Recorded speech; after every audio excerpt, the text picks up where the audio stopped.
Hello my dear friends, আশা করছি তুমি সকলে অনেক ভালো আছে। আমি অনেক ভালো আছি। তো আমি আর দিদি মিলে বেরিয়ে পড়েছিলাম আজ বাজারের উদ্দেশ্যে।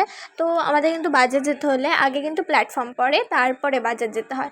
তো আজকে বেশি লোক ছিল না প্ল্যাটফর্মে, আর বাজারটাও দেখতে পাচ্ছ ফাঁকা ছিল। তো যাই হোক, দেখতে পাচ্ছ আর বাজারে না হাফ দোকানই বন্ধ ছিল আজকে, মানে সানডে এর জন্য। তো দেখতে পাচ্ছ এখানে কিন্তু এগুলো কিন্তু অনেক দোকান, এই সাইডেও কিন্তু দোকান, এই দেখো এগুলোও বন্ধ। তো যাই হোক, আর দিনের বেলা মানে আরেকটু সামনে গেলে এখান থেকে কিন্তু মাছ নিয়ে বসে, এ দেখতে পাচ্ছ এটা মাছ বাজার। তো যাই হোক, আমি আর দিদি মিলে চলে গিয়েছিলাম একটা হার্ডওয়্যার্সের দোকানে। ওখান থেকে কিছু নেওয়ার পর ফুচকার দোকানে চলে গিয়েছিলাম। ওখান থেকে ফুচকা খেয়ে যাই হোক, দিদির মুখটা একবার দেখো।